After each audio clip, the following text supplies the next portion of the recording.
kesempatan kali ini, kami kelompok 4 akan membawakan materi mengenai perennialisme, dan materi ini pun adalah tugas mata kuliah kami di mata kuliah Filsafat Pendidikan, dan kami ucapkan terima kasih kepada Ibu Grace Bintang yang telah memberikan tugas ini, dan semoga materi yang akan kami sampaikan ini dapat menambah wawasan dan pengetahuan kepada kita semua.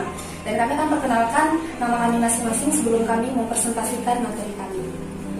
Nama saya adalah Mas Lim Huta Barat. Saya Nana, dan nama saya Fitra Agustina Siregar. Dan saya BSKD Jagunir. Selamat menyaksikan.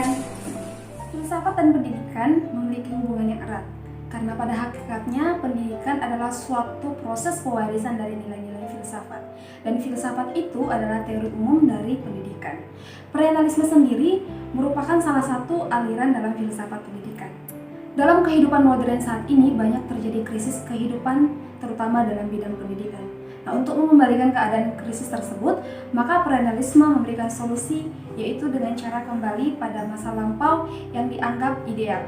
Dalam video kali ini, kami akan membahas mengenai kapan munculnya aliran perennialisme, ciri-ciri serta kelebihan dan kekurangan dan pendidikan dan pandangan perennialisme terhadap pendidikan. Perennialisme berasal dari kata perennial yang berarti abadi, kekal, yang selalu ada atau tanpa akhir. Dari makna yang terkandung dalam kata itu, aliran perennialisme berpegang pada nilai-nilai dan norma-norma yang bersifat kekal abadi. Perennialisme sendiri juga sering dianggap sebagai suatu aliran yang ingin kembali. Nah, perennialisme lahir dari suatu reaksi terhadap pendidikan progresivisme. Perennialisme menentang pandangan progresivisme yang menekan pada perubahan dan suatu yang baru. Solusi yang ditawarkan kaum perennialis sendiri adalah jalan mundur ke belakang dengan menggunakan kembali nilai-nilai atau prinsip-prinsip umum yang telah menjadi pandangan hidup yang pokok. Jadi sikap untuk kembali ke masa lampau itu merupakan konsep bagi perennialisme, di mana pendidikan yang ada sekarang ini perlu kembali ke masa lampau dengan berdasarkan keyakinan bahwa kepercayaan itu berguna bagi abad sekarang ini. Nah, kita masuk kepada sejarah perkembangan aliran perennialisme. Pendiri dari aliran ini adalah Aristoteles, yang kemudian didukung dan dilanjutkan oleh Thomas Aquinas pada abad ke-13. Munculnya aliran ini adalah sebagai alat atau cara untuk menghadapi krisis yang dihadapi manusia saat ini. Oleh karena itu, perennialisme memberikan suatu pemecahan maksud saya, dengan jalan kembali kepada kebudayaan masa lampau.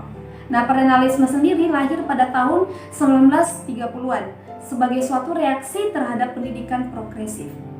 Perennialisme menentang pandangan progresivisme seperti yang sudah saya katakan di awal tadi terhadap suatu perubahan atau sesuatu hal yang baru.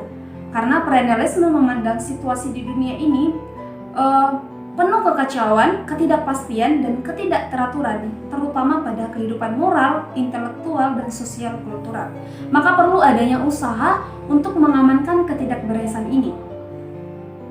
Teori dan konsep pendidikan perennialisme dilatar belakangi oleh filsafat-filsafat Plato yang merupakan bapak idealisme klasik. Filsafat Aristoteles sebagai bapak realisme klasik, dan juga filsafat Thomas Aquinas yang mencoba memadukan antara filsafat Aristoteles dengan ajaran filsafat gereja Katolik yang tumbuh pada zamannya, yaitu di abad pertengahan. Tokoh dalam aliran perennialisme sudah saya sebutkan sebenarnya tadi di awal, yaitu teori atau konsep pendidikan perennialisme dilatar belakangi oleh filsafat-filsafat seperti Plato sebagai bapak idealisme klasik, dan filsafat Aristoteles sebagai bapak realisme klasik, dan filsafat Thomas Aquinas yang mencoba melakukan perpaduan antara filsafat Aristoteles dengan ajaran gereja Katolik yang berkembang pada zamannya. Yang pertama, Plato.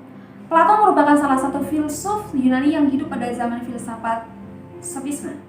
Menurut Plato, tujuan utama dalam pendidikan adalah melakukan pembinaan pemimpin yang sadar terhadap pentingnya asas normatif dan melaksanakannya dalam seluruh aspek kehidupan. Menurut Plato tersebut, masyarakat yang ideal adalah masyarakat yang adil dan sejahtera. Manusia yang paling baik adalah manusia yang hidup atas dasar prinsip ide mutlak, yaitu suatu prinsip mutlak yang dijadikan sumber realitas maksud saya, semesta serta hakikat kebenaran abadi yang bersifat transendental untuk membimbing manusia agar menemukan kriteria moral, politik, dan sosial. Yang kedua, yaitu Aristoteles. Aristoteles merupakan seorang murid Plato. Hasil pemikiran Aristoteles dianggap atau disebut dengan filsafat realisme. Aristoteles mengajarkan manusia bagaimana cara berpikir berdasarkan atas prinsip realistis yang lebih dekat pada alam kehidupan manusia sehari-hari. Menurut Aristoteles sendiri, manusia merupakan makhluk materi dan rohani. Sebagai makhluk materi, Aristoteles menyadari bahwa manusia dalam hidupnya berada dalam keadaan yang meliputi kondisi alam, materi, dan sosial. Sebagai makhluk rohani, manusia menurut Aristoteles sadar bahwa manusia akan menuju proses yang lebih tinggi, yaitu menuju pada manusia yang ideal. Yang ketiga, yaitu Thomas Aquinas.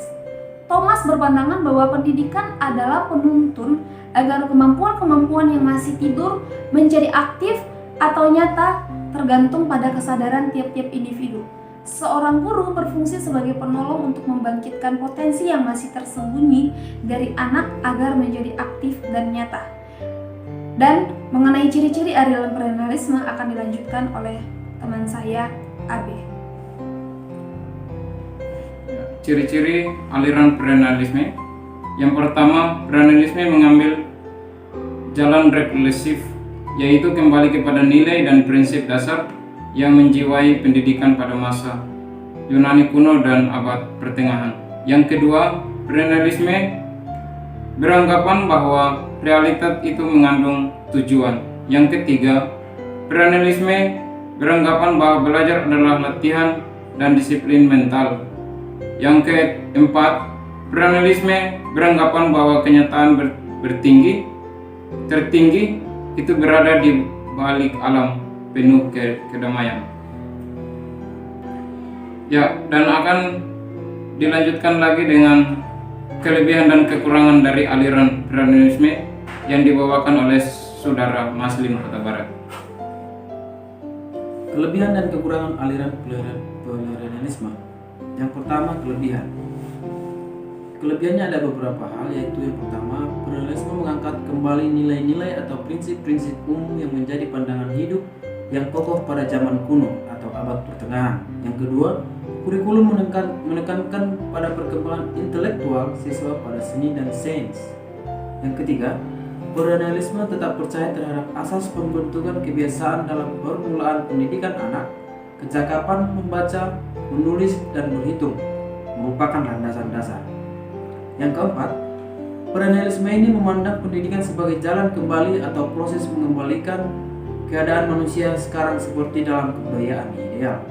Yang kelima, dalam pendidikan perennialisme ini, siswa diberi kebebasan untuk mengembangkan bakat dan kemampuannya, dan siswa diberi kebebasan untuk mengemukakan pendapatnya. Yang keenam, siswa belajar untuk mencari tahu sendiri jawaban dari masalah atau pertanyaan yang timbul di awal pembelajaran, sehingga menjadikan siswa lebih mengingat materi yang sedang dipelajari. Yang ketujuh, membentuk output yang dihasilkan dari pendidikan di sekolah memiliki keahlian dan kecakapan yang langsung dapat diterapkan dalam kehidupan masyarakat. Oke, yang selanjutnya adalah kelemahan. Kelemahan ini ada beberapa dibagi menjadi lima bagian. Yang pertama adalah pengetahuan dianggap lebih penting dan kurang memperhatikan kegiatan sehari-hari. Yang selanjutnya, perennialisme ini kurang menerima adanya perubahan karena menurut mereka perubahan dapat menimbulkan kekacauan, ketidakpastian, ketidakteraturan terutama dalam kehidupan moral, intelektual, dan sosiokultur.